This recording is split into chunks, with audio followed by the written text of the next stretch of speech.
Saranda po vijon përgatitjet për sezonin turistik edhe pse moti me ereshje dhe temperatura të ulta ka dominuar ditët e fundit. Plazhet mbeten të frekuentuara, ndërsa në zonat publike po kryen punime për përmirësimin e infrastrukturës. Punimet përfshin rifreskimin e vijave ndarëse të qarkullimit dhe shtimin e vendkalimeve përkëmsor në aksin hyrës nga qafa e Gjashtës deri në brendësitë e qytetit. Në Ksamil po shtrohen rrugë të reja me asfalt, ndërsa në qendrën e Sarandës po vendosen bordura mbrojtëse anës trotuareve, duke ndaluar parkimin e makinave mbi to dhe garantuar hapësira të lira për kalimtarët. Kryebashkiaku Oltion Çaçi ka apeluar bizneset vendore të mos mbi ngarkojnë kontenierët e mbetjeve urbane me mbetje inerte, ndërsa ka garantuar se të gjitha projektet infrastrukturore do të përfundojnë deri më 1 qershor, datë që shënon nisjen zyrtare të sezonit turistik 2025.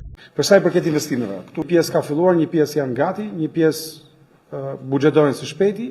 Një gjë është kryesore që fundi i majit nuk ka pasur një investim në gjithë rrugët e Sarandës dhe të Ksamilit të pambaruar. Kështu që sezoni turistik në momentin që të fillojë zyrtarisht, besoj 1 qershori do jetë dita ku dhe punimet nuk do lejohen, dhe punët publike do pothuajse do jenë mbaruar në mënyrë absolute për mos penguar lëvizshmërinë, e cila është shumë e rëndësishme.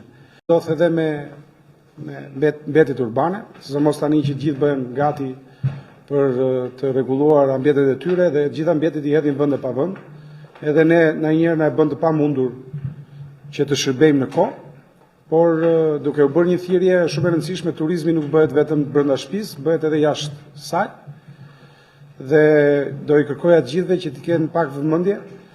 Është më mirë të thrasin institucionet e bashkisë, firmën e pastrimit, ndërmarrjen e shërbimit, që të vend u marrim aty ku i kanë, sesa t'i hedhin në vend e pa vend. Por ne pa angazhohemi totalisht, maksimalisht që sezonit na gjej realisht gati. Saranda synon që sezoni turistik 2025 të nisë me një ofertë të përmirësuar për vizitorët, duke garantuar një infrastrukturë moderne dhe shërbime cilësore, ndërsa bashkia dhe bizneset lokale po bashkëpunojnë për ta kthyer qytetin bregdetar në një destinacion të rreqës dhe të sigurt për pushuesit.